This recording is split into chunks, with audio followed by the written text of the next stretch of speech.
where knowledge is free. Into that heaven of freedom, my Father, let my country awake, where the mind's not been broken up into fragments by narrow domestic walls. Into that heaven of freedom, my Father, let my country awake, where words come out from the depth of truth, where words come out from the depth of truth. Where words come out from the depth of truth. Into that heaven of freedom, my Father, let my country awake. Into that heaven of freedom, my Father, let my country awake. Let my country awake.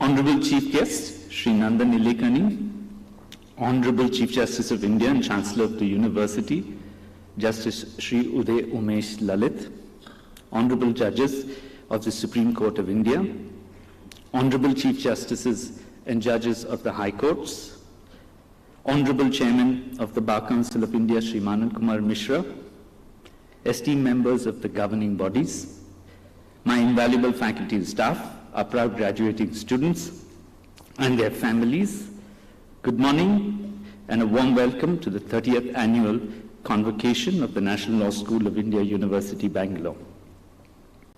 I stand here this morning to discharge two key tasks: to congratulate the graduating students and wish them the best for their journeys beyond the university, and to present a brief account of the university in the past year and a broader sketch of our near future. It's been 3 years since we have been able to come together and graduate a batch of students in person.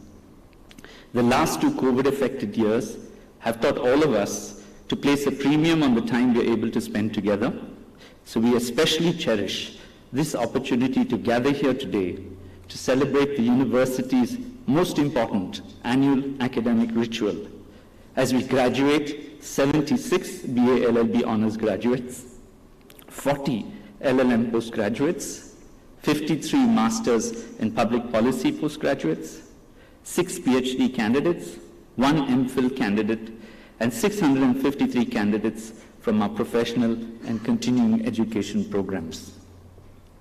We congratulate these students as they move out of their educational cloisters into the wider world that awaits them. These graduating batches have soldiered through an exceptional natural experiment, a COVID pandemic-induced transition from physical to digital education in a few days from what may otherwise have taken a decade. They've emerged battle-ready for the world of digital work and ready to embrace far deeper changes in our approach to the economy, politics, and society. Our students' fortitude in pulling through these COVID disruptions will shape them in the years ahead and prepare them for the tectonic changes that awaits their generation. The university has bestowed on you, the graduating students, the chance to live a life full of achievement and opportunity. The greatest risk is the possibility that you will not embrace your life's calling to the fullest. The lawyers and law students in this room will be familiar with Oliver Wendell Holmes, the venerable US Supreme Court judge who is well known for his sparkling books titled The Path of the Law and the Common Law. It is less commonly known that before he studied the law, he was a medical doctor and had enlisted on the Union side in the American Civil War, and that too at the age of 20. In a Memorial Day address to other Civil War veterans in 1884, he outlined his reasons for enlisting in the Civil War. I think that as life is action and passion, it is required of one that he should share the passion and action of their time at peril of being judged not to have lived. I'll read that again. I think that as life is action and passion, and I'll read it verbatim this time, it is required of a man that he should share the passion and action of his time at peril of being judged not to have lived.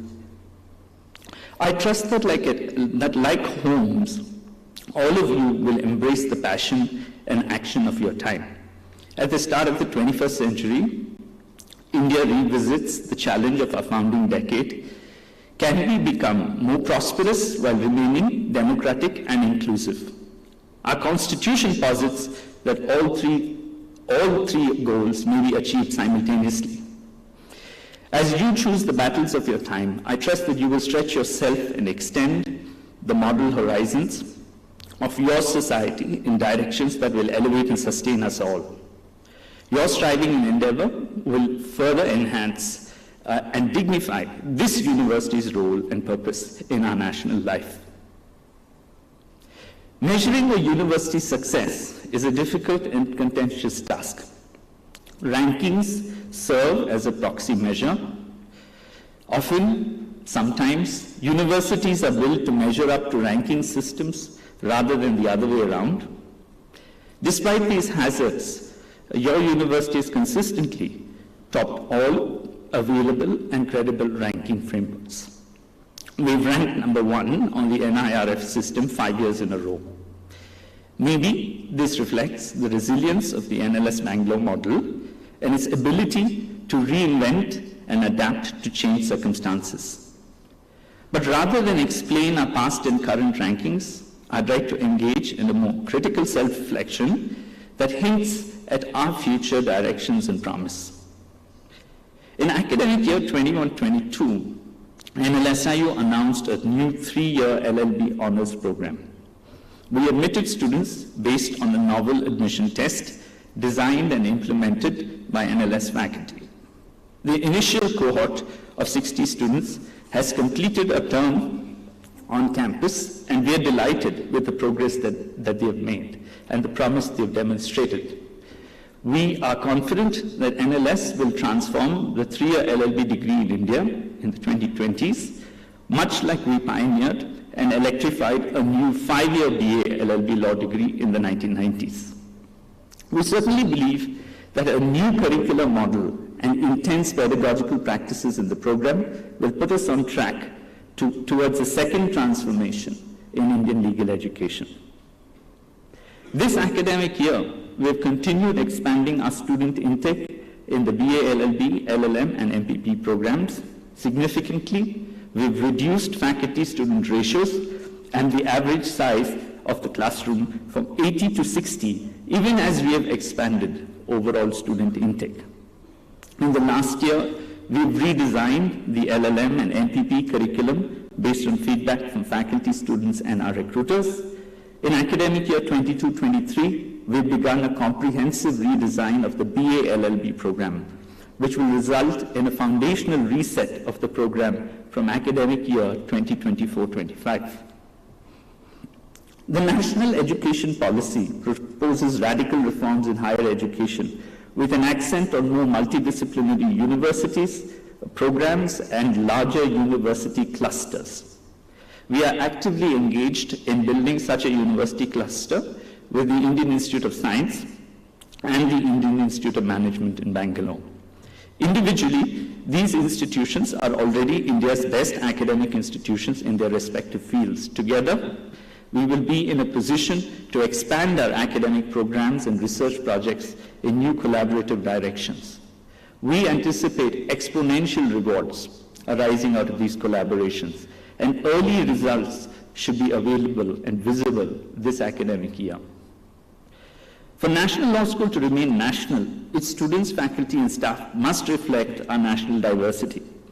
This requires that our university community draws on all the states of the Union, reflects our social, religious, and ethnic diversity, and from all classes and castes, and overcomes ableist barriers. I'm glad to report that the university has expanded its affirmative action programs to ensure that we achieve the widest diversity, and reflect the national character more fully than in the recent past. While the National Law University system remains under pressure of being subsumed by regional concerns, the National Law School in Bangalore has maintained and enhanced its national diversity and preserved this character. None of this expansion is sustainable unless we keep up the pace of infrastructure development on campus. In this academic year, we opened a new academic block with 7 new large classrooms and 2 seminar rooms. This block has additional faculty rooms and researcher workspaces. Simultaneously, we expanded hostel capacity and partly revamped hostel furniture and utilities ahead of the academic year. The overwhelming positive response to these infrastructural upgrades has motivated us to upgrade all other existing hostels while we set out to build new hostel blocks to accommodate expanding capacity. We have upgraded our maintenance of the university campus and improved internet and infrastructure facilities at a rapid pace. Putting all of this together this year, we completed a comprehensive revised master plan with a leading architectural firm in Bangalore. I trust that some of you might have stopped by the display boards in the auditorium foyer.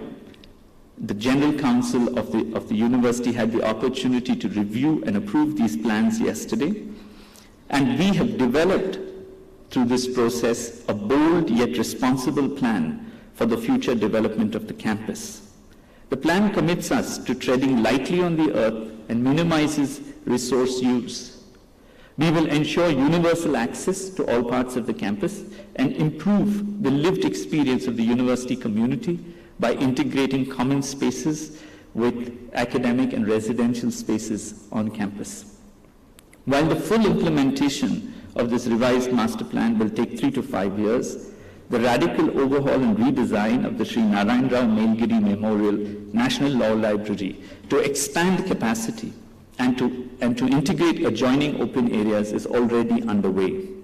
We expect to inaugurate these new facilities in the current academic year and reposition this library as the new core of academic and institutional life on campus.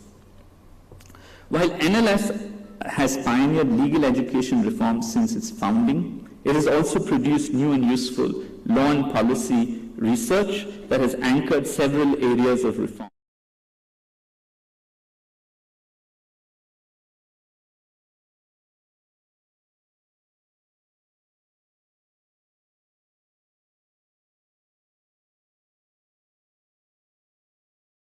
Maybe to simply recruit the best faculty available and assume that research results will follow. This view has some merit. The recent rankings confirm that NLS's enhanced research output by faculty has resulted in higher rankings and a better recognition of our research output. However, there is more to research production than rankings.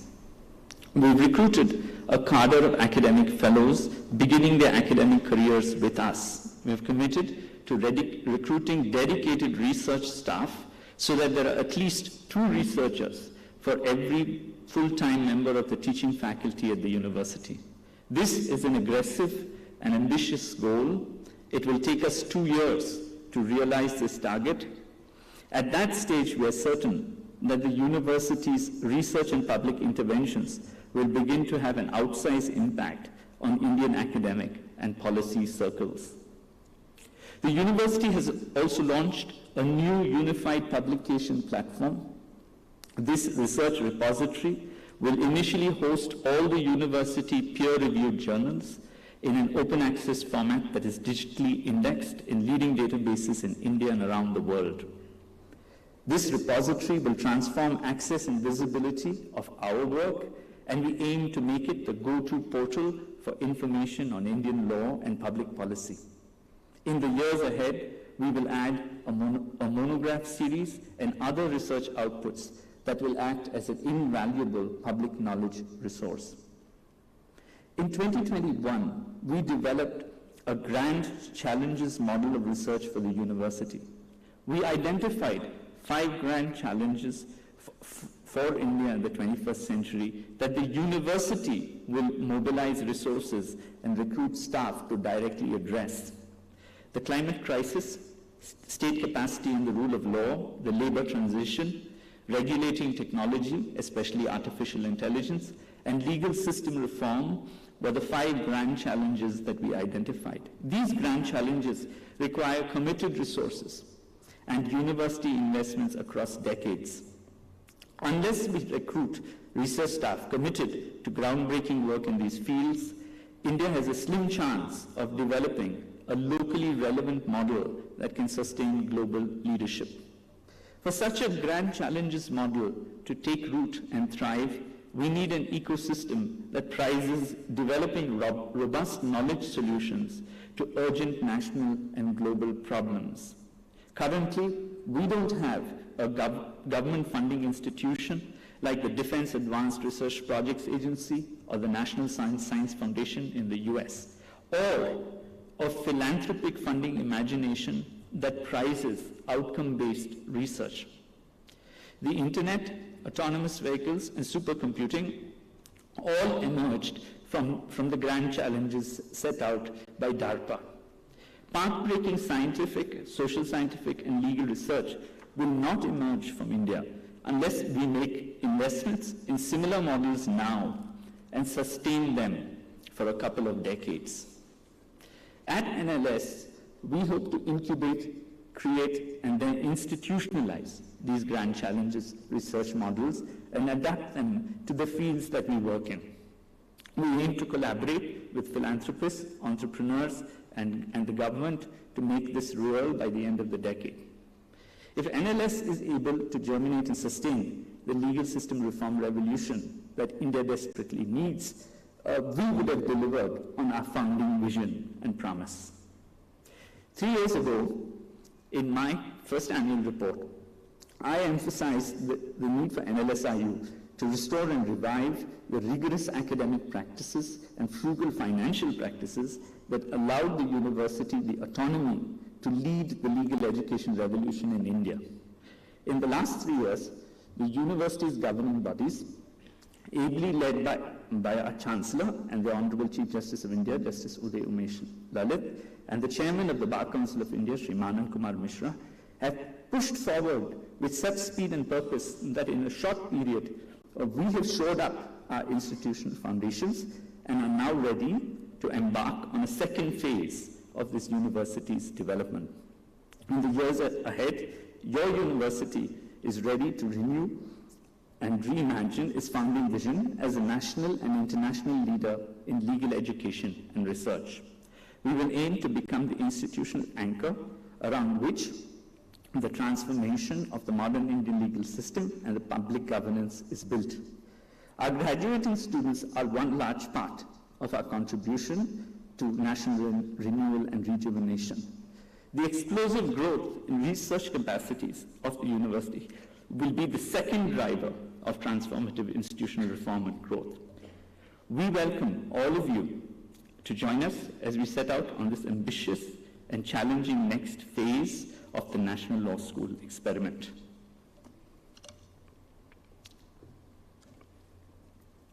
Respected Chancellor, I have the honor to request you, sir, to declare the convocation open.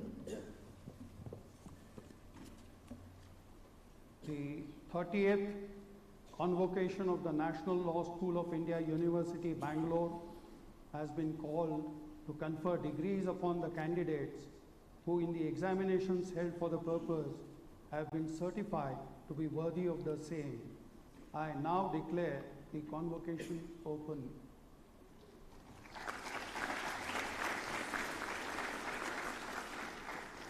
So we now proceed to the award of degrees. Let the candidates for the various degrees stand forward.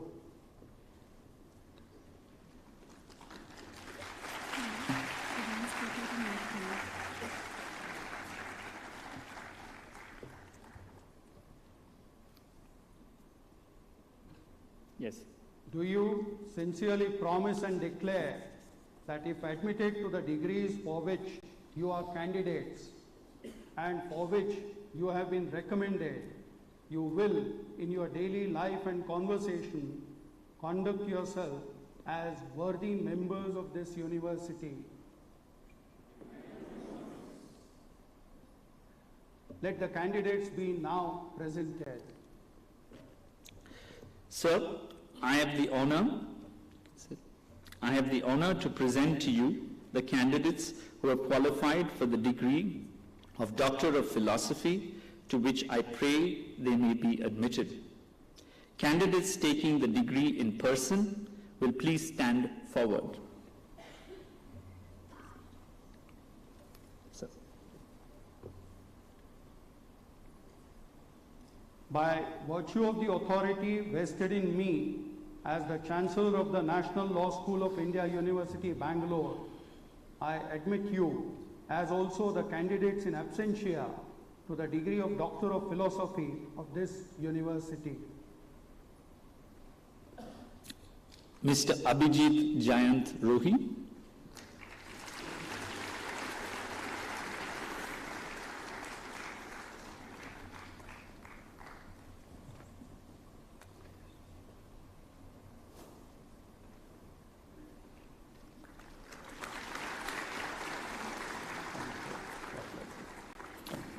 Mr. Praveen Tripathi.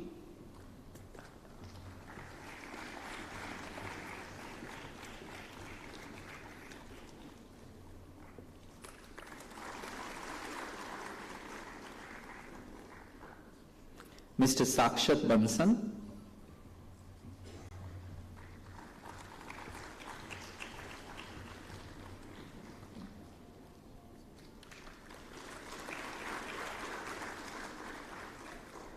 Shri Krishna Bharadwaj.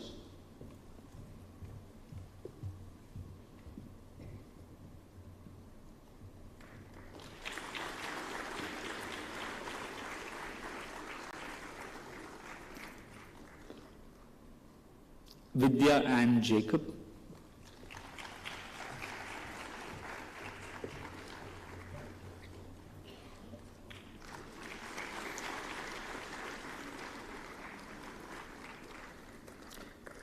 Ms. Ria Roy Mammon will receive the degree in absentia. Sir, I have the honor to present to you the candidate who has qualified for the degree of Master of Philosophy, to which I pray they may be admitted. The candidate will receive the degree in absentia. So, sir.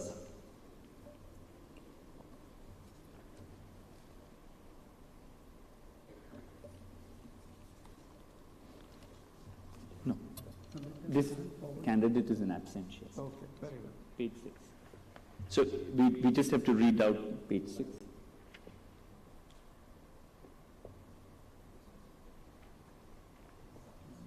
By virtue of the authority vested in me as the Chancellor of the National Law School of India, University, Bangalore, I admit you, as also the candidates in absentia, to the degree of Master of Philosophy of the university. Sir, I have the honor to present to you the candidates who are qualified for the degree of Master of Laws, to which I pray they may be admitted. Sir.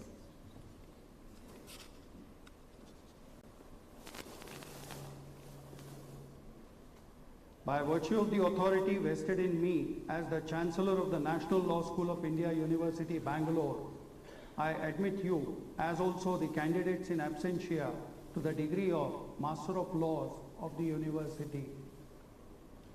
Miss Anna Anupriya.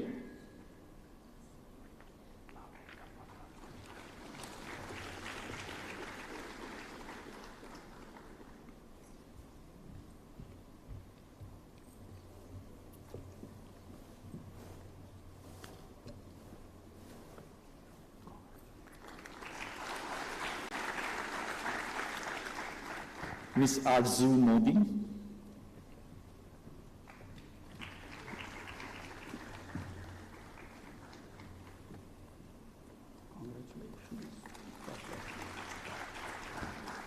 Miss Ashwini O.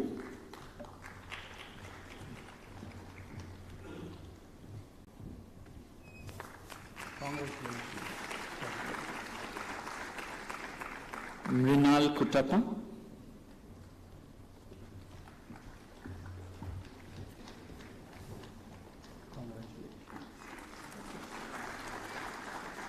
Bodhisattva Som.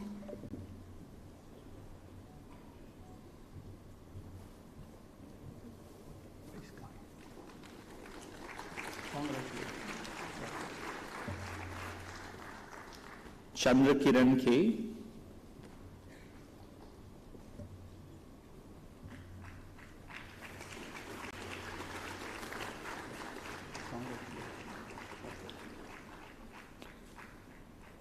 Dhruv Suri.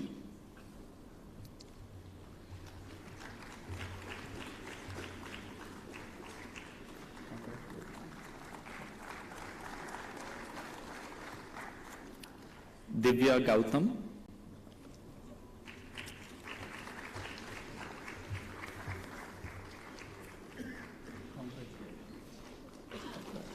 Shri Gayatri GS.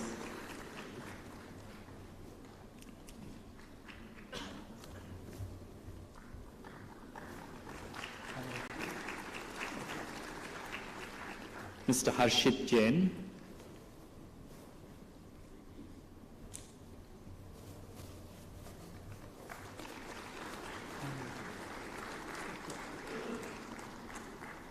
Ishay Gyatso.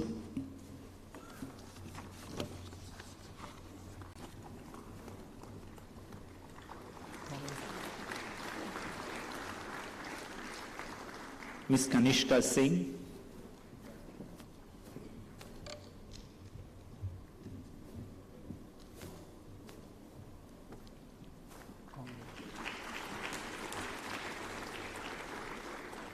Kumar Mukul Chowdhury.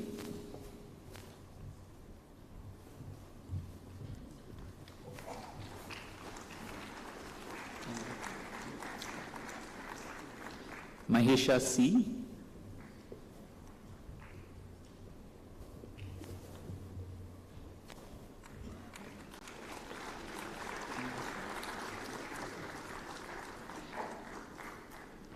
Mansi Singh Tomar.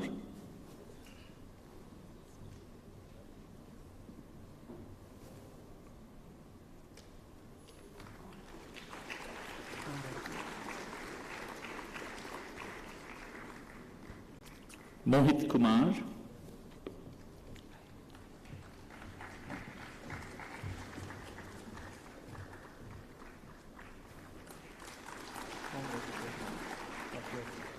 Nilesh Sinha.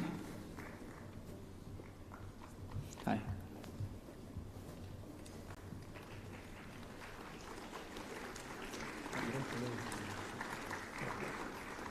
Pradeep Singh.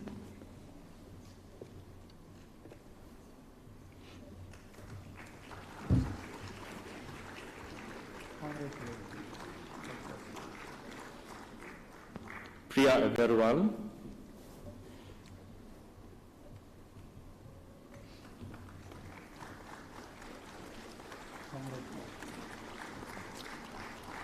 Shenoy Gaurav.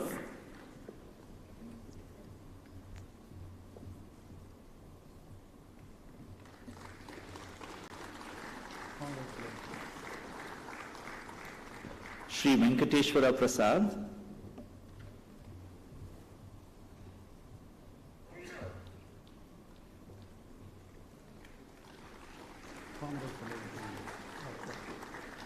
Mr. Shreyansh Nigam,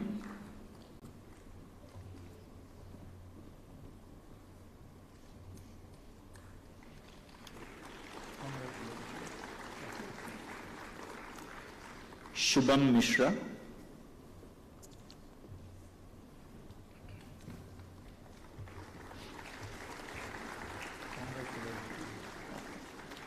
Shweta Bhattacharya,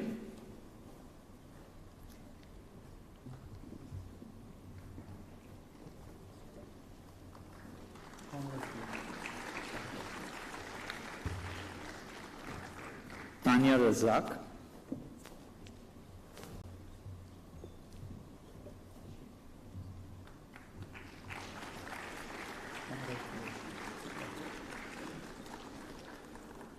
Varsha Singh,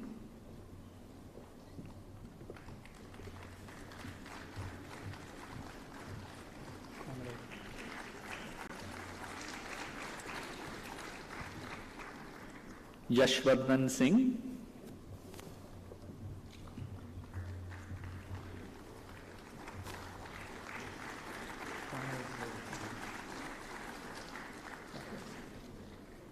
Atluri Sindura,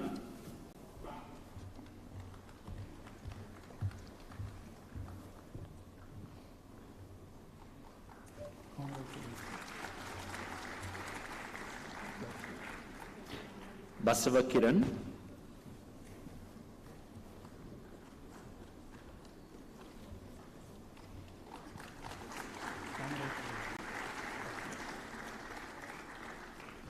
Shambhavi Shekhar,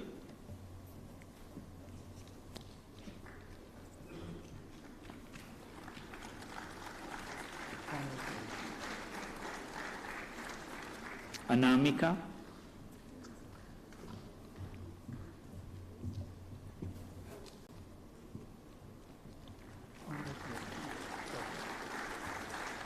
Jayanantini,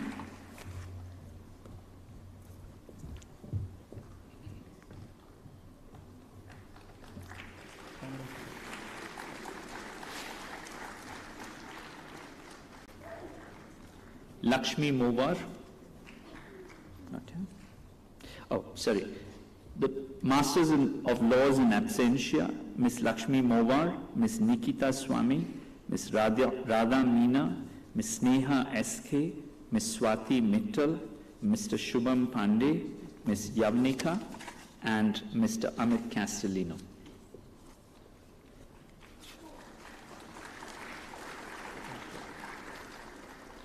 Sir, I have the honor to present to you the candidates who are qualified for the degree of Master of Public Policy, to which I pray they may be admitted. Candidates taking the degree in person will please stand forward. By virtue of the authority vested in me as the Chancellor of the National Law School of India, University, Bangalore, I admit you, as also the candidates in absentia, to the degree of Master of Public Policy of this university.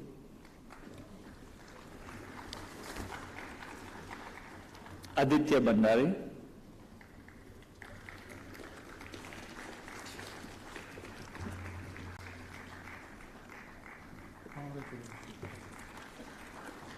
Aishwarya Tiwari,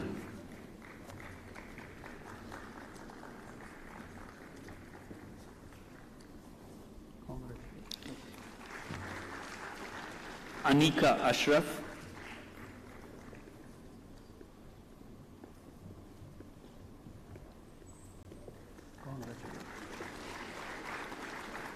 Anirudh Jaiswal,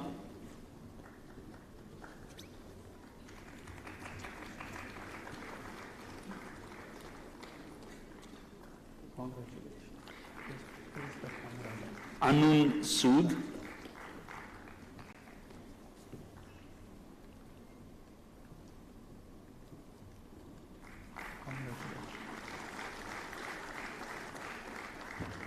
Anurag Kumar Verma,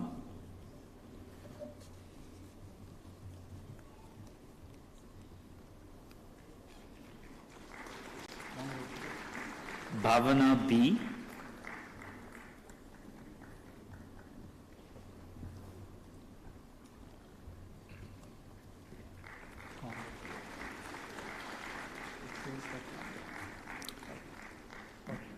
Bala Panchanathan.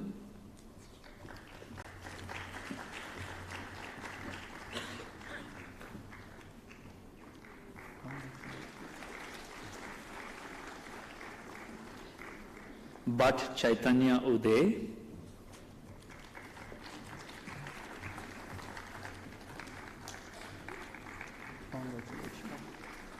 Bhavna Bhushan.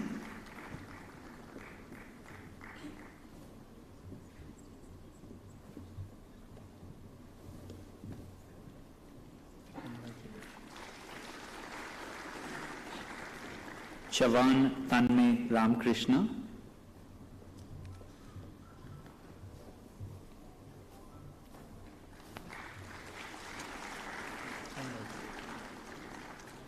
Dishna Sikdar.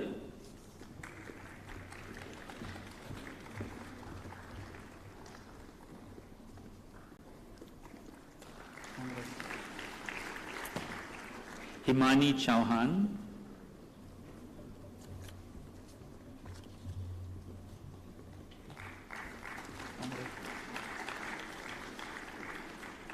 Janavi Shah.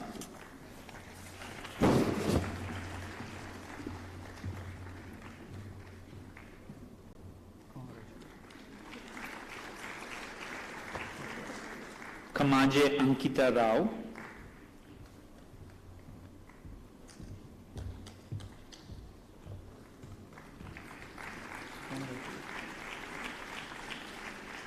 Kaustubh Kant Mishra.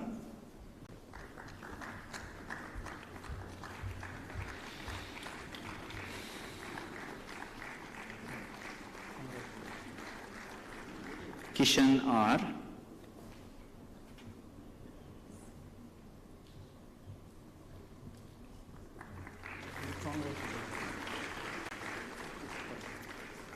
Krishnamurti Abhishek Vijay.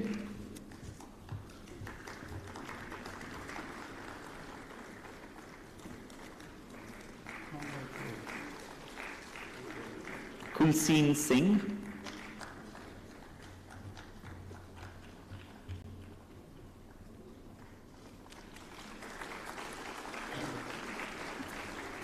Lakshmi JH.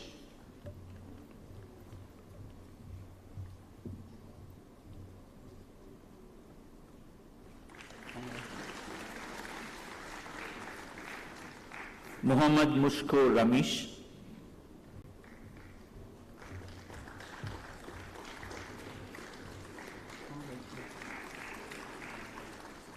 Miss Nivedita.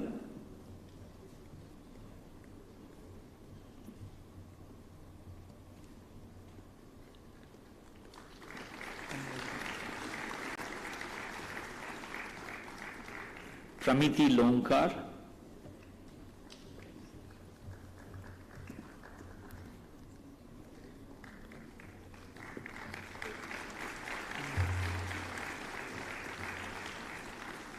Prerit Shukla.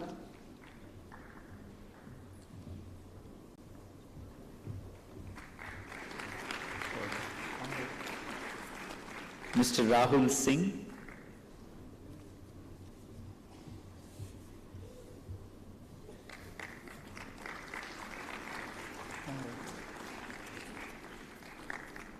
Rohit Vishwanath.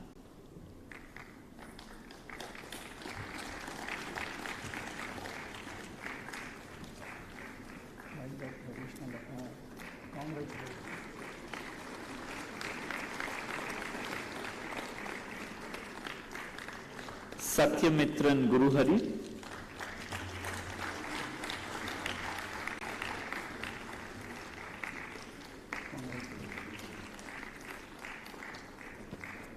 Soumya Dubey.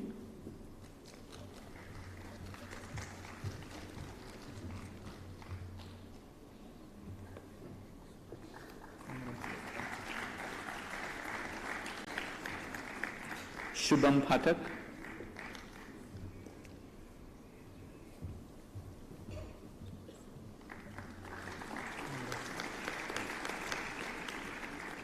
Shubham Prakash,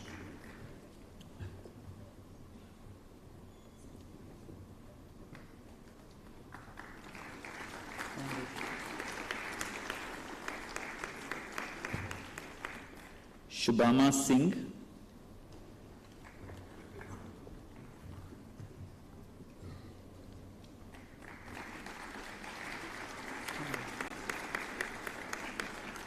Saurabh Das,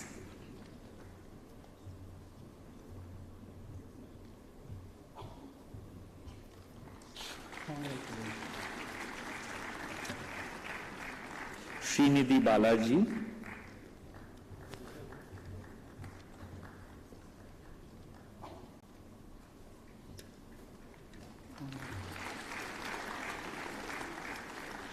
Shrishti Joshi,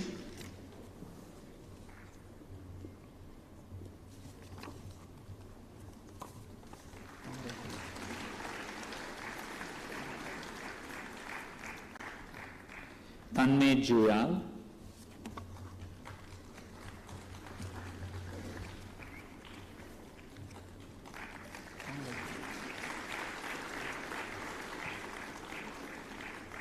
Ms. Tanya Toshali,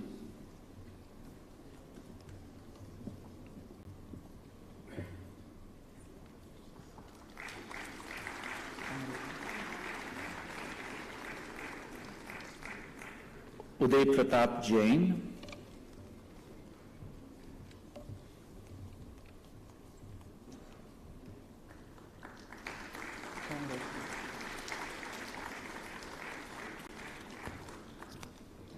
V. Abhishek,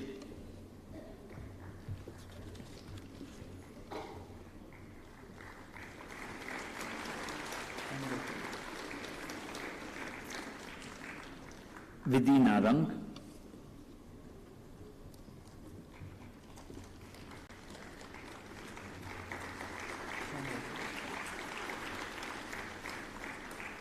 Samarth M.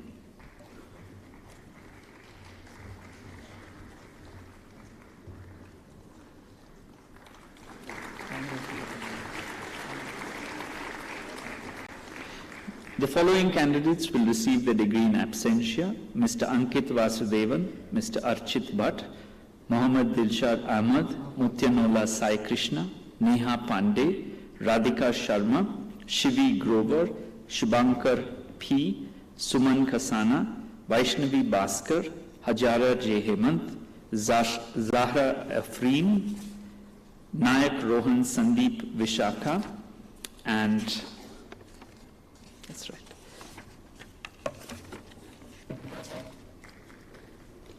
So I have the honor to present to you the candidates who have qualified for the degree of Bachelor of Arts and Honors, to which I pray they may be admitted. Candidates taking the degree in person will please stand forward.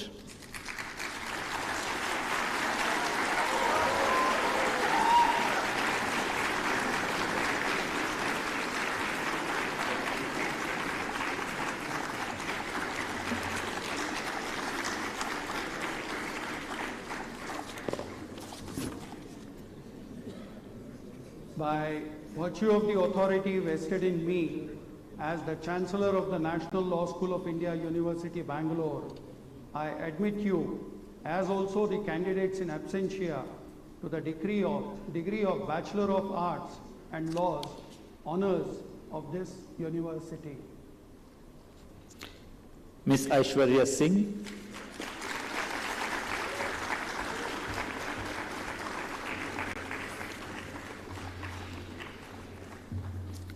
Anahad Narayan,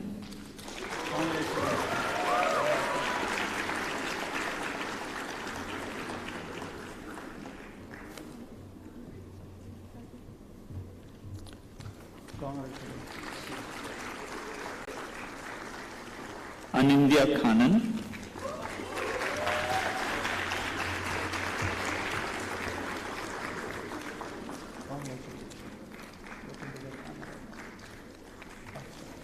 Anshul Bhutani,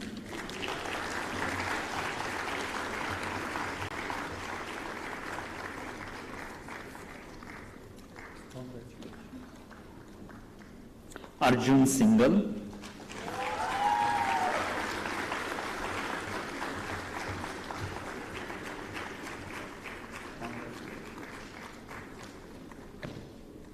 Bhaskar Kumar,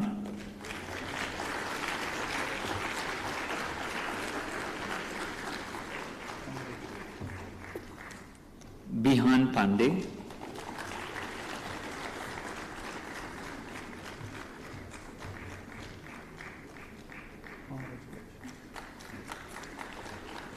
Drishaj Suresh,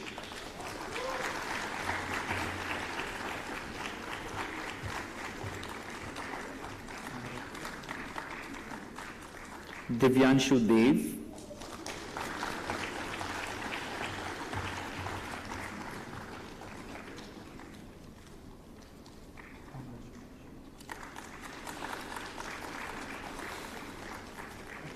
Gurfateh Singh Khosa,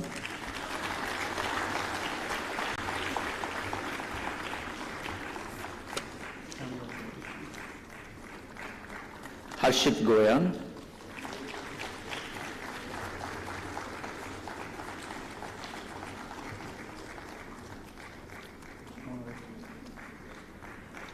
Himanshu Anshwani,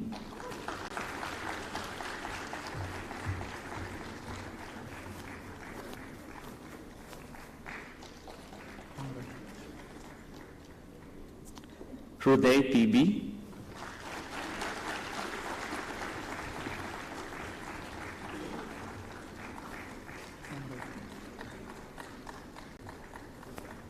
Jatin Lalwani,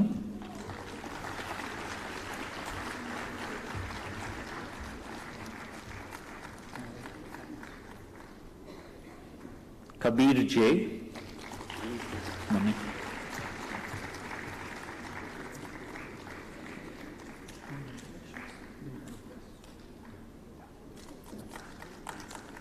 Kanishka Singh,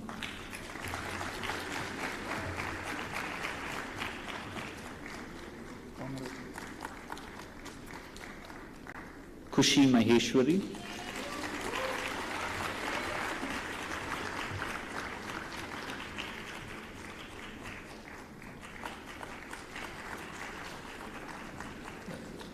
Matthew Abraham,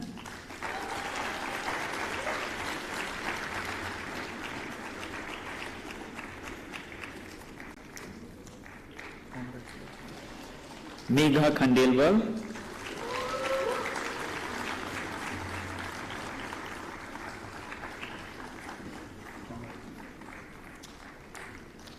Milind Raj Dixit,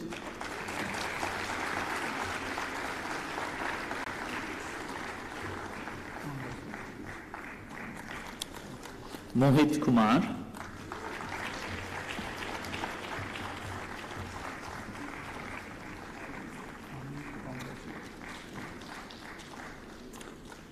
Mugdha Mohapatra,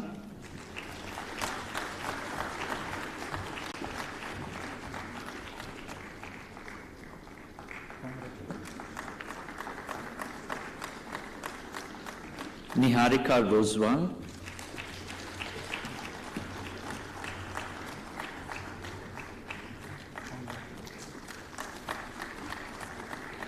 Pallavi Khatri,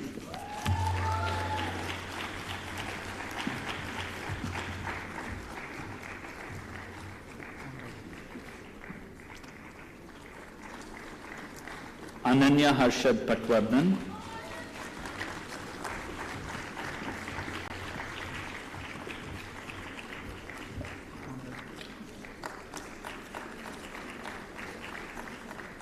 Pranav Sharma,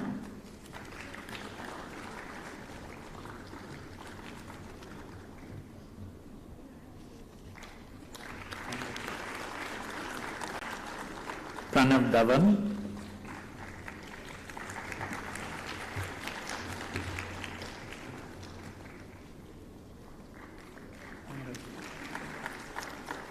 Priyanshu Jain,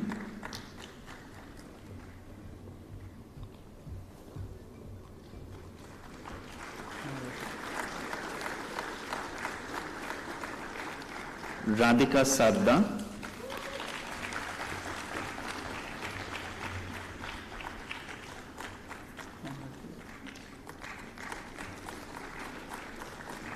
Rajat Malu,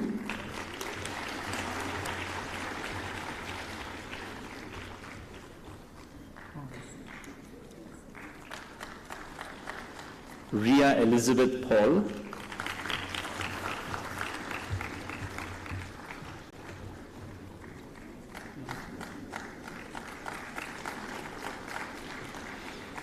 Riddhi Singh,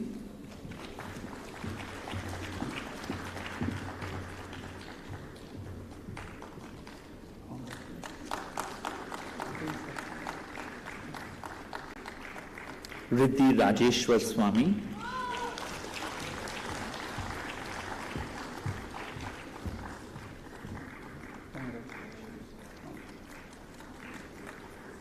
Aman Parag Sadiwala,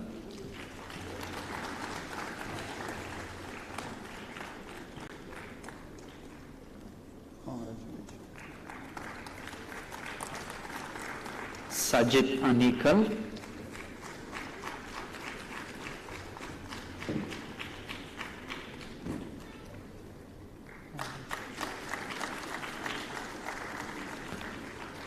Sania Abasi,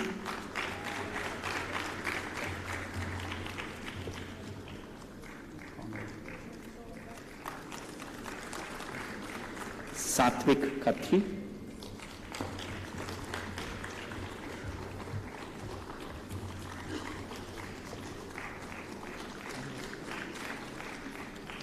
Satyajit Bose,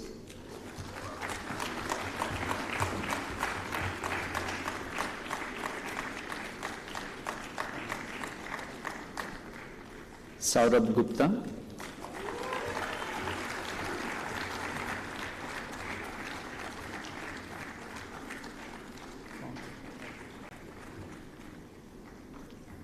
Syed Amir Sultan,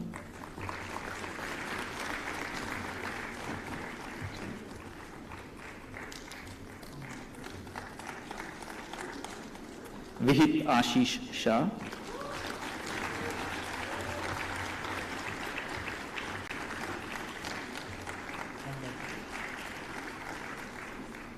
Shrey Singh,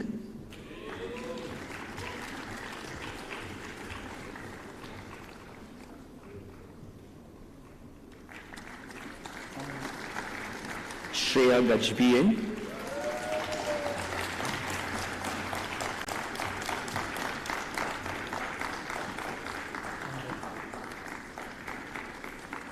Shruti Kunisetti,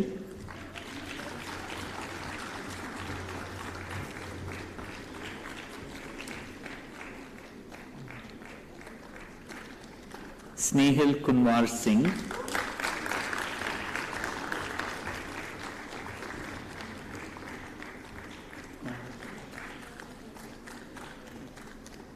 Somyajit Mohanty,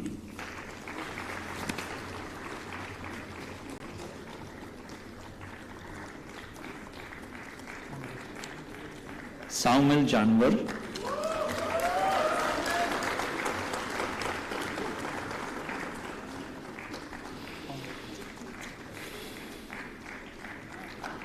Shobona Ghosh Dastidar,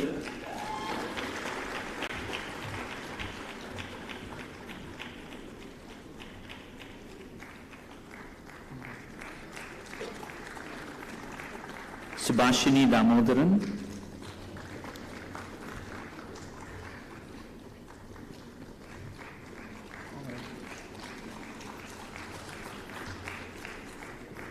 Sumit Chatterjee,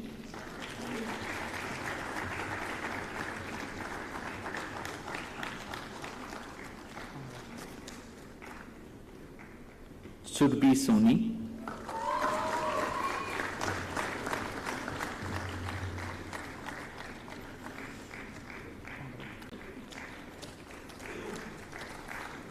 Sushant Masse Kalko,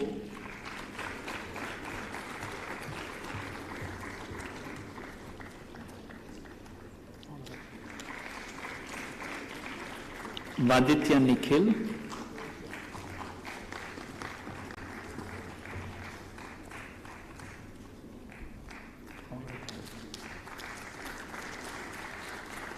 Vanshika Katiyar,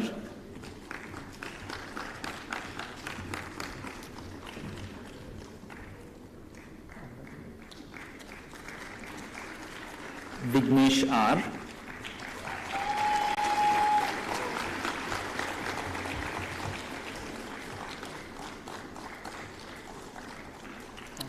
Vishu Surana.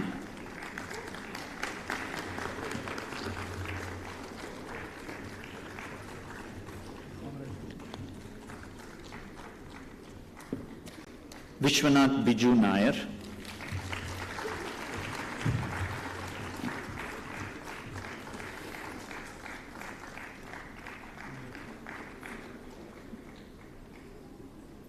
Vishant Singhania.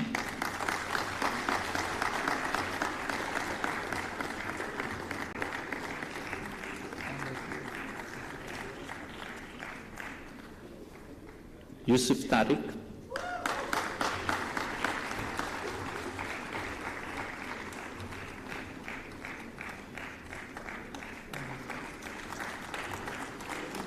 Mukesh.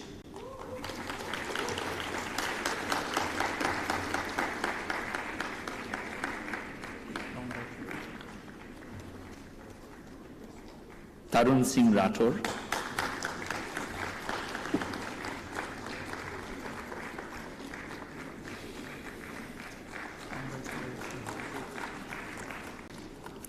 Tang Min Lal Haukip.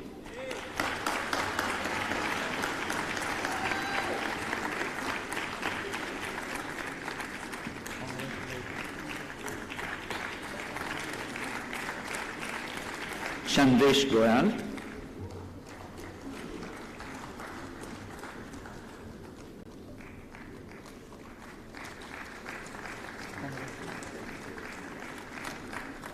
Abhishek Kumar.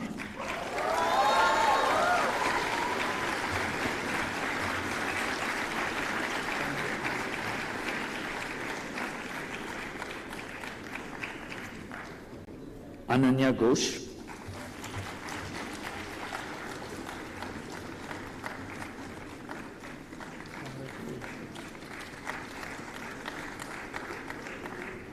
Divyanshu Badoli.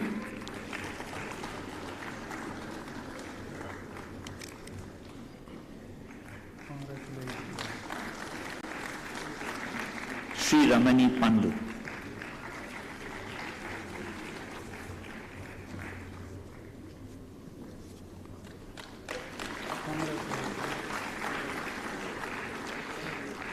The following candidates will receive the degree in absentia: Ms. Purnashri R., Mr. Avash Mainali, Garvit Sharma, Kalyani Shri Kumar, Kumar Satyam, Mayank Kadyan, Ravi Nayak, as well as Arti Gupta and Ananya HS.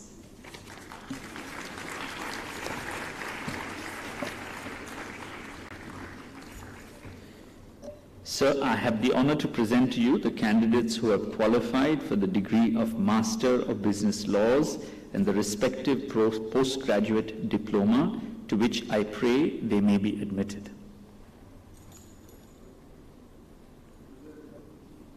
By virtue of the authority vested in me as the Chancellor of the National Law School of India, University, Bangalore, I admit the candidates in absentia to the degree of Master of Business Laws and the postgraduate diplomas of this university.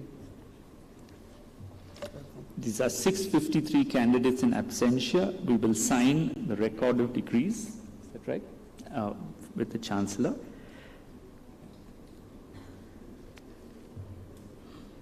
We are now ready to move on to the next stage of this convocation, which is to award the gold medals.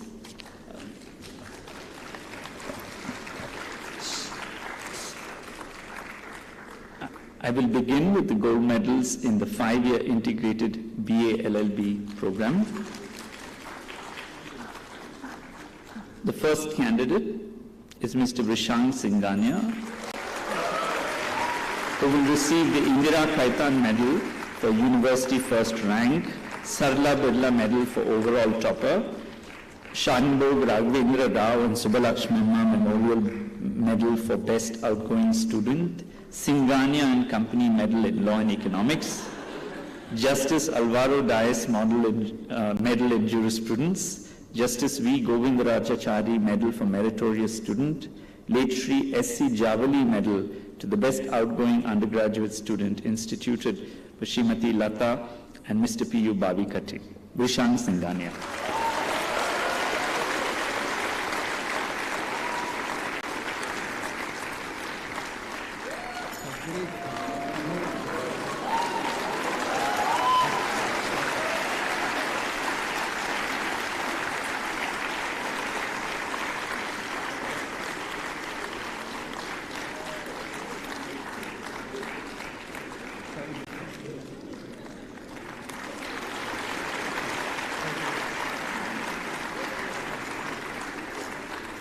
Next candidate is Mr. Saurabh Gupta.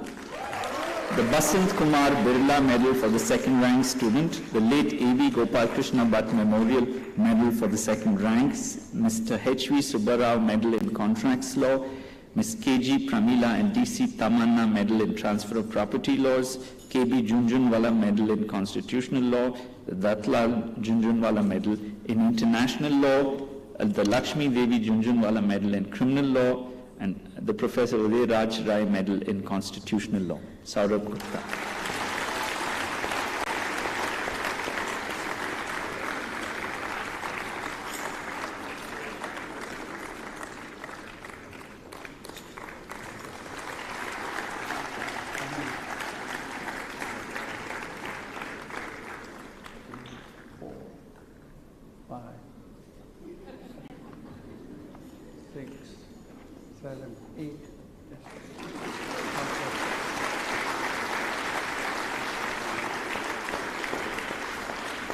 Next is Mr. Anshul Bhutani, the N.R. Rayalu Medal for third rank, the S.K. Venkataranga Iyengar Medal for the outstanding graduating student.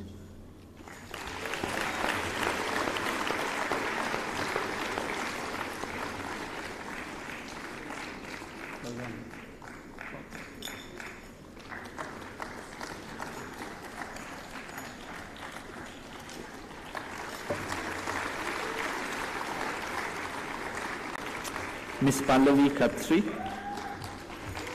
Srimati Rukmani Devi Arundel Medal in Environmental Law, the Sri A.R. Uday Shankar Medal in Public Law, the Kumari Devi Memorial Medal for all-round Best Graduating Girl Student, Justice P. Govinda Menon Medal for Best All-Round Graduating Student, Sripada Subbalakshmi Sripada Varaprasada Rao Memorial Gold Medal in Health Law and Ethics, Miss Anuradha N. Memorial Medal for Best Outgoing Female Student.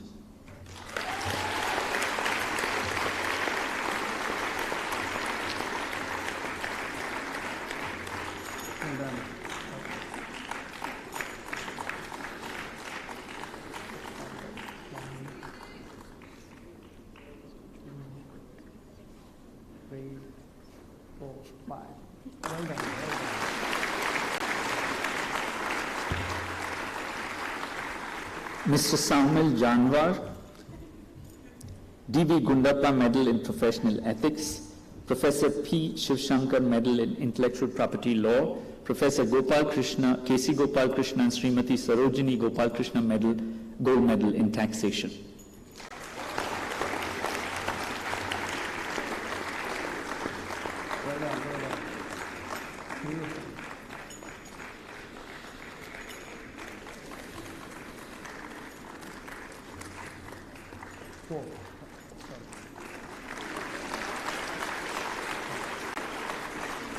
Ms. Shruti Kunisetti, the Veda Brahma Venkata Subramanya Avadhani Galu Medal in Torts Law, Keshava Iyengar Medal in Administrative Law.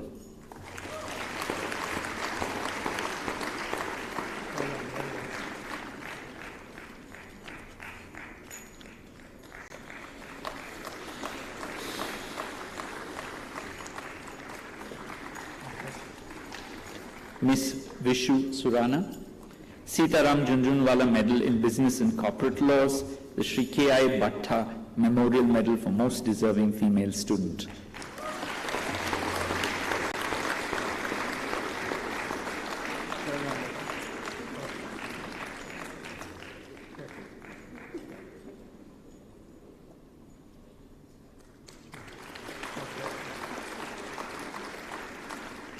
Subhashini Damodaran, the Justice V.C. Ramachandran Medal in Clinical Courses.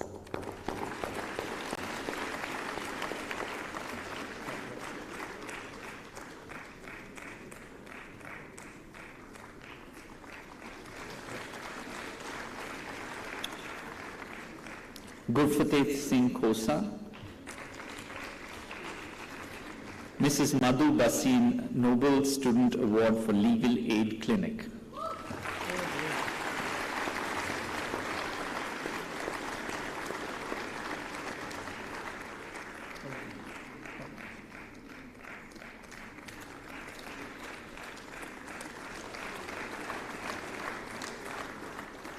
Sumit Chatterjee,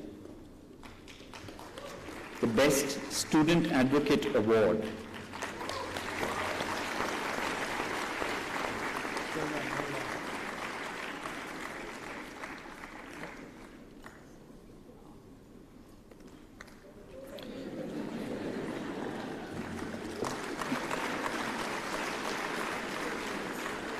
Mr. Kanishka Singh, the Vikram Singh Medal for Young Leader of the Year.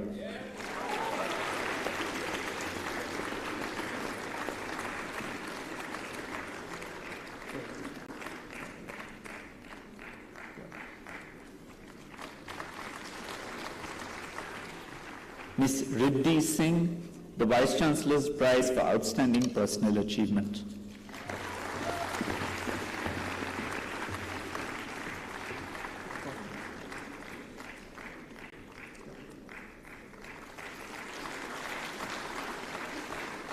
Vihit Ashish Shah, the Alyusha Kumar Gold Medal for Excellence in Sports and Extracurricular Activities.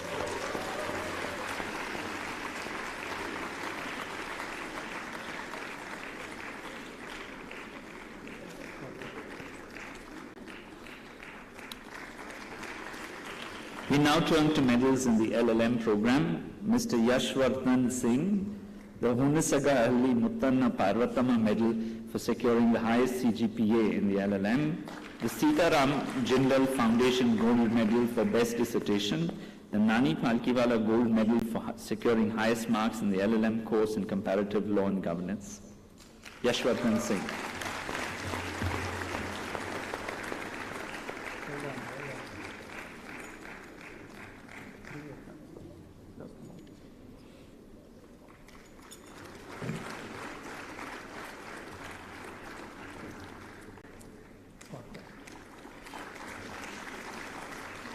Ms. Anna Anupriya, the Indian Army, Navy, Air Force Gold Medal for securing highest marks in LLM course, Changing Conceptions of Law and Justice in a Globalizing World.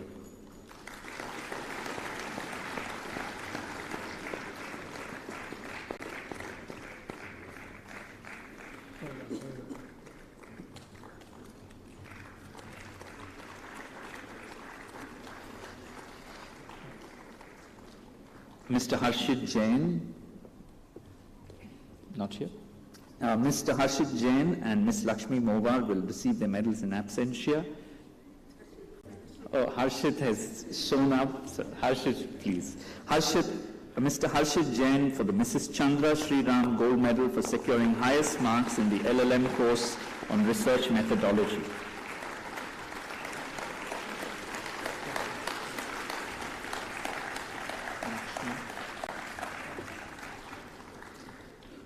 Ms. Lakshmi Mowar will receive her medal in absentia. Ms. Sitaram Jindal Foundation Gold Medal for securing highest marks in the LLM course on Law and Society. Our next candidate is Mr. Shenoy Gaurav Narsinha Rekha. Shenoy. For the ML Mitra Memorial Gold Medal for securing highest marks in the LLM course on Foundation of Private Law.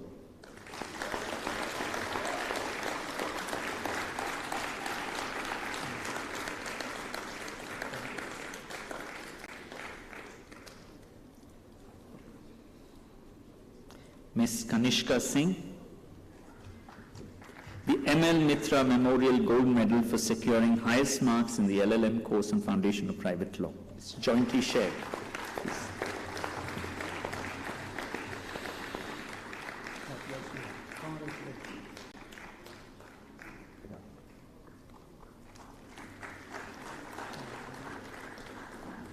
Ms. Ashwini Obalesh, the Sitaram Jindal Foundation Gold Medal for Best Outgoing LLM Student from a marginalized background.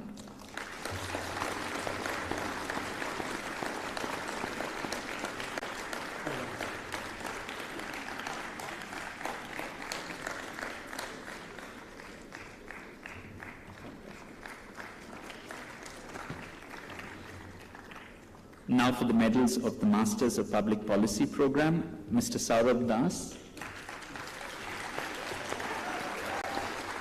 The MPP Faculty Medal for Best Outgoing Student.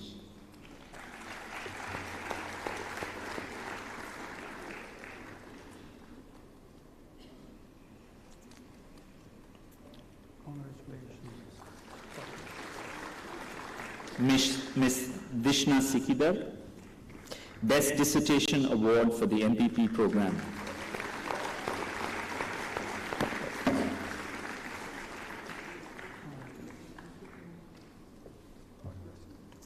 Now for the medal for the Masters in Business Law degree, Mr. Chetan Bharadwaj.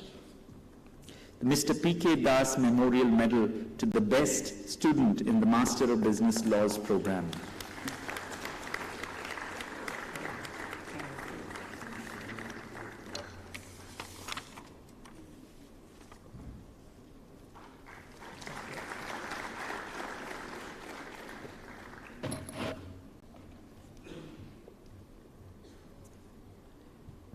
I now turn to introduce the chief guest.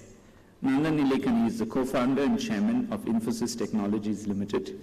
He was the founding chairman of the Unique Identification Authority of India, UIDAI, in the rank of a cabinet minister from 2009 to 2014. Most recently, Nandan has co-founded and is the chairman of EkStep, a not-for-profit effort to create a learner-centric, technology-based platform to improve basic literacy and numeracy for millions of children. Born in Bangalore, Mr. Nilekani received his bachelor's degree from IIT Bombay. Fortune magazine conferred him with Asia's Businessman of the Year 2003. In 2005, he received the prestigious Joseph Schumpeter Award for innovative services in economy, economic sciences, and politics. In 2006, he was awarded the Padma Bhushan.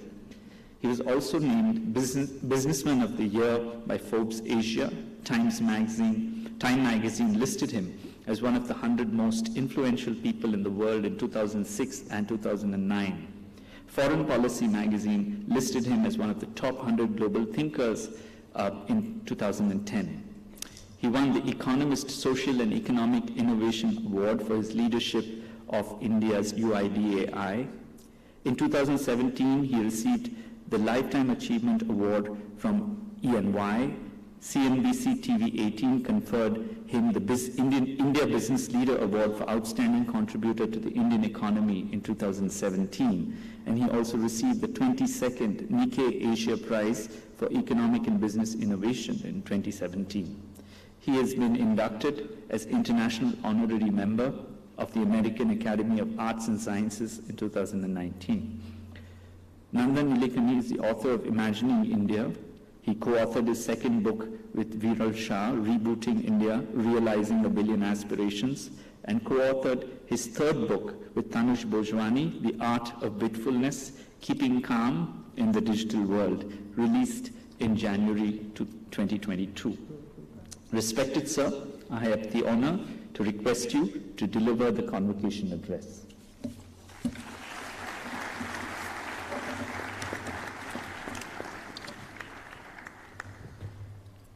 Honorable Justice Mr. Uday Umesh Lalit, Chief Justice of India and the Chancellor of the National Law School of India University, Honorable Judges of the Supreme Court of India, Honorable Chief Justices of the High Courts, Honorable Judges of the High Courts, Honorable Minister for Law and Justice, Honorable Minister for Higher Education, Honorable Chairman, Bar Council of India, Honorable Vice Chancellor of the National Law School of India University, Honorable members of the General Council, Executive Council, Academic Council, and the Finance Committee of the National Law School of India University, and distinguished guests, dear teachers, parents, and graduates and students of the preeminent law school in the country.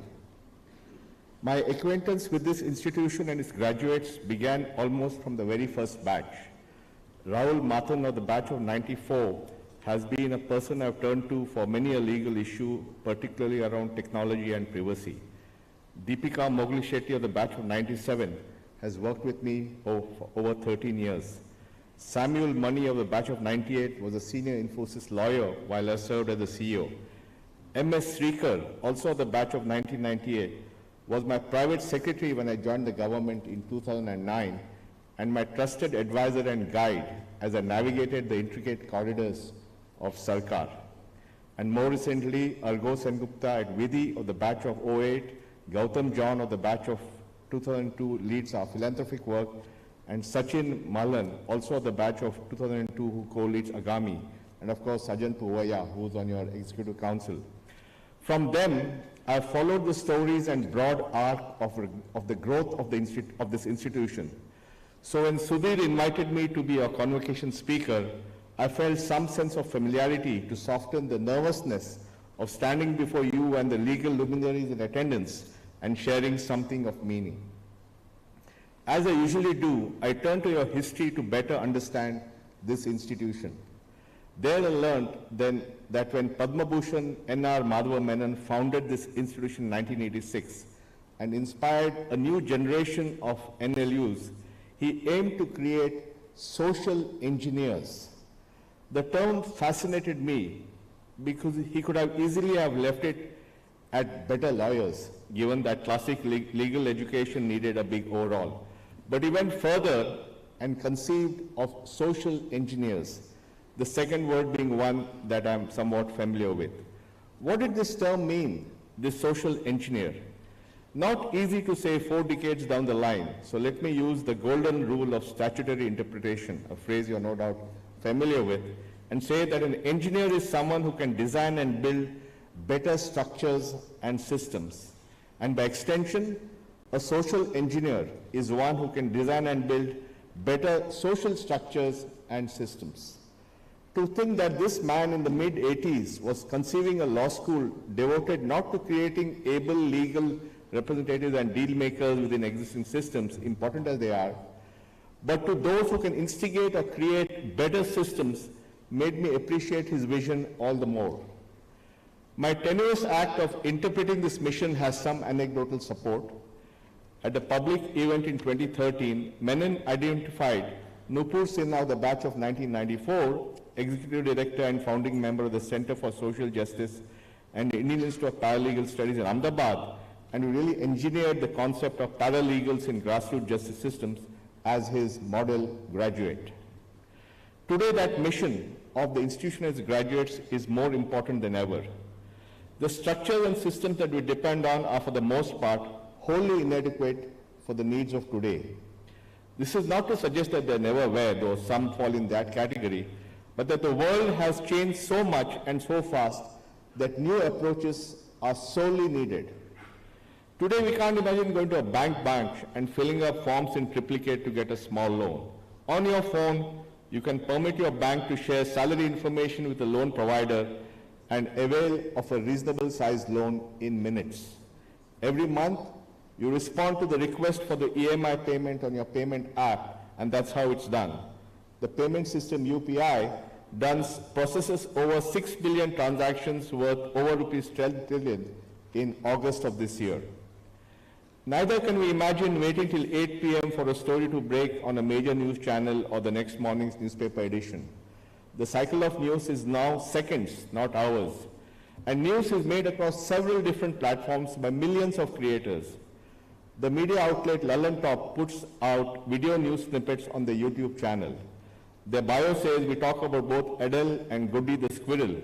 We also review the latest releases on Netflix and watch Punjabi movies. They have nearly 23 million subscribers.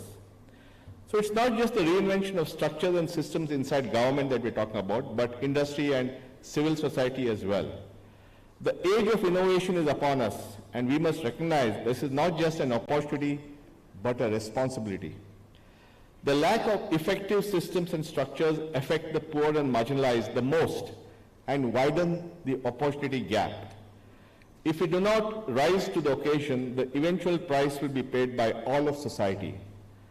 The economist Karthik Muralidharan used this analogy recently that I like. Imagine a plane. Many of us in the upper and middle classes might be in the first or business class, while the poor and the marginalized are in the economy class. Still, it's one plane we're all in, and if it goes down, it takes everyone with it. So how does one go about social engineering? How does one actually design and build better approaches and systems and ensure their uptake in society?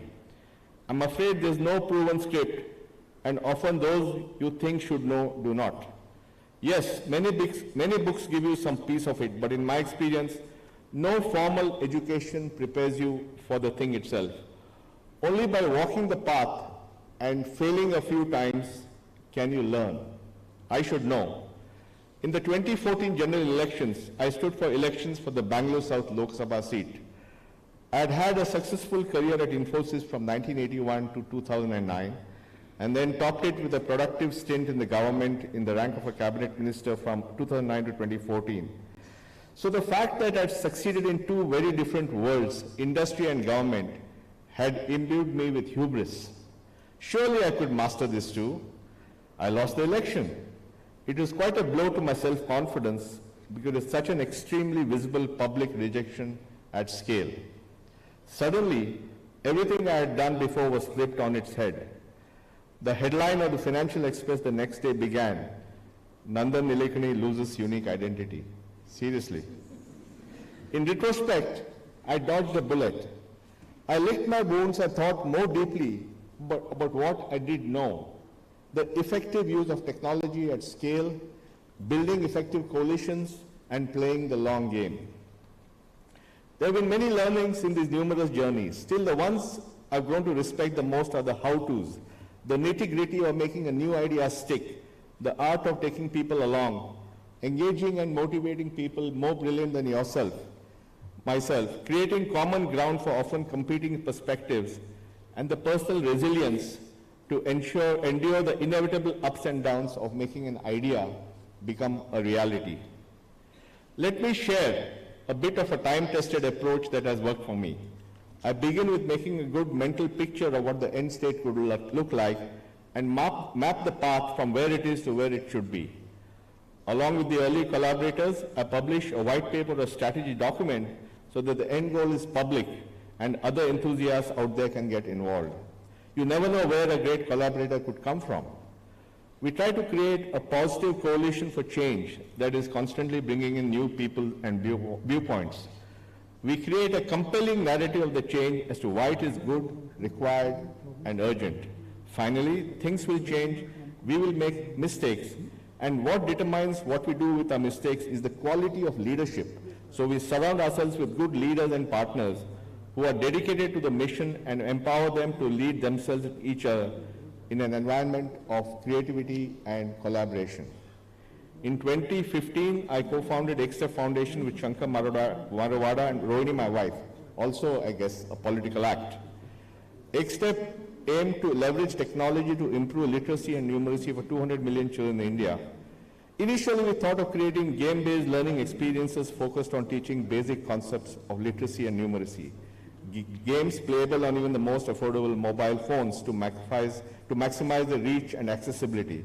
We thought of building the solutions, but after several false starts, we realized that what was required was not a few great solutions that we could build, but a digital infrastructure that could support many solutions by many others. This infrastructure would have to be flexible enough to deal with the diversity of language, culture, and content, and empower different stakeholders to repurpose it to their work. This was a big shift, but it is possible with the approach that I detailed above. As I reflect on it further, possibly the most profound learning through my journeys is this. Whatever new approaches, systems, and structures we seek to make, the fabric of new ideas must enable citizens' agency. By agency, I mean a sense of control and power over one's life and an ability to not just have your voice heard, but to shape your realities and your future. We are a society still stepping out of colonization of mind, body, and heart. We brace ourselves to receive something from our employers, government, and society. We hope it will be good, but often it is bad. Most times we are not connected to our power to do something, shape something, or even say something. For the young, this is toxic because this is how they are made, and a society that does not empower them to act gradually disillusions them. So all our new ideas must give people agency. Agency makes ideas stick and grow. It is the most irreversible element of an idea. We need this form of social engineering, this new leadership with agency at its heart, to advance our law and justice systems urgently. We need better formal systems, courts, prisons, police, and legal aid, but also better informal systems where 9 out of 10 legal issues reside. We may go even further and design the new future systems of business, government, and society to create minimal friction, design for diversity, and prevent issues from arising in the first place. Systems must be designed for trust and not the absence of it. 2 years ago, when the first wave of COVID was raging, I shared a virtual stage with the then Niti Aayog CEO Amitabh Kant, the Legal Affairs Secretary Mr. Mendiratta, and some senior judges of the Supreme Court, including Honorable Justice Chandrachud. This was a gathering organized by Niti Aayog and Agami. There we spoke about how India could be a pioneer in online dispute resolution. In other words, resolving disputes through technology and an alternative dispute resolution process. In their own way, everyone pledged to back this movement, and its main drivers, businesses, ODR providers, the government, and legal services authorities. Today, just 2 years down the line, over 16 million disputes have been onboarded through ODR systems. Creative collaborations between private ODR providers and the legal service authorities have resulted in over a dozen online Lok Adalats. Over 100 companies and 40 government departments are using ODR. An example I came across recently was the use of ODR by the non-profit Ajivika Bureau to resolve nearly 3,000 COVID time-based disputes between migrant labor and their contractors. ODR is a great example of social engineering for new approaches, but with agency at its heart. To conceive it as merely the digitization of ADR is to miss the shift entirely. After all, who is assisting the resolution of the disputes? Thousands of newly trained mediators. Who is ensuring that the parties are taken care of through the process? Thousands of young case managers, most of them law students. Who is really choosing this better path and resolving the matter? The disputants themselves. George Westerman from MIT said, when digital transformation is done right, it's like a caterpillar turning into a butterfly. But when done wrong, all you have is a really fast caterpillar. I'll adapt it to say, when digital transformation is done to give agency to all the actors, it is like a caterpillar turning into a butterfly. But when just to automate a process, you'll get a fast caterpillar. We can and should imagine fundamentally new processes with citizens at the center and bring technology, community, and human ingenuity to unleash a new era of the rule of law and meaningful access to justice. An era where 250 million migrant workers feel secure in new jobs and homes and have the knowledge and networks to get help if needed. Where anyone with the skills and inclination to resolve disputes can learn the craft and reduce litigation from whichever part of the country they are in. Where our institutions enter communities to meet people where they are, give them justice, and most importantly, where our young people feel empowered to create justice solutions and improve the systems that govern their lives. So here we are in 2022. I'm speaking to a generation more likely than not to see, possibly through AI augmented vision, the turn of the century. Can we take Madhav Menon's idea of the social engineer and expand it somewhat? Because still, Mr. Menon still meant it as social engineering through the practice of law. I see no reason to restrict it to that. Can we not just build better systems, but wholly new systems and structures, whether in government, society, or business? As the graduates of India's premier law school, Can we begin journeys that will culminate in hundreds of new approaches that make a billion flowers bloom? Can this prestigious institution, the National Law School of India University, become a center of excellence that can bring together all the actors, the judiciary, the bar council, Samaj, Badar and Sarkar, to do the research and thought works to imagine some of these new systems and structures and empower all the innovators out there? You have a legacy of bold innovation. Role models have walked in these corridors. In 2014, the late Shamnad Bashir of the batch of 1999 won the Infosys Prize. He imagined that people from all walks of life should be a part of the justice system, and he engineered a path to it through his venture IDIA. By ensuring that young people from the Adivasi communities, from marginalized caste and class groups, as well as persons with disabilities, entered and thrived in law school, he sowed the seeds for true social engineering. He died too young, but his work will make a million flowers bloom down the road. There are many other such role models around you. You can begin the journey of social innovation or leadership from wherever you find yourself after law school, in industry, in academia, at the bar, or in civil society. The key I have found is not to become a subject of the system. Systems have a way of swallowing the individuality of people. So slowly you speak its language, assume its fiction to be a reality, and become invested in its perpetuation. Your creativity and sense of why not gets lost. But by keeping the company of growth-minded people, following the stories of change makers, and most of all, just doing it, even at the risk of failure, you will find your full potential to life. How you show up can change the world. We are often asked to be change makers for society or a nation, and I may be guilty of doing the same thing. But really, we must do it for ourselves, because I've consistently seen that those of us who make this choice and show up, bringing empathy, helping to solve problems around them, and developing the leadership, have more creative and fulfilling lives. By facing our fears and living with purpose, we find our power. Today, a lot of news can distract and distress you. News, social media, and sometimes even our friends assail us with a case for hopelessness. A lot of it pertains to our laws and experience of justice. But I have learned that the quiet yet urgent building of a better future is an excellent antidote to drowning in the problems of the present. Every day, I meet young people like you with bold dreams and ambitions. I'm awestruck by their audacity and vision for change. Someone wants to restore the original ecology of the Nilgiri's biosphere, another to enable lakhs of Indians to get access to global jobs, and another to simplify business for 1 million Kirana stores. In the midst of these remarkable people with their ideas and energy, I know I have found my community. I hope that you can find yours. I wish you all the very best.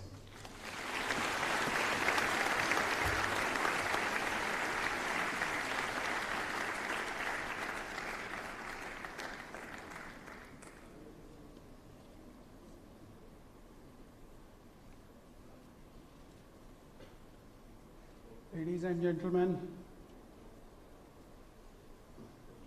I dissolve this convocation. We'll all rise for national anthem.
We welcome you to join us for lunch outside. University guests are requested to join the members of the governing body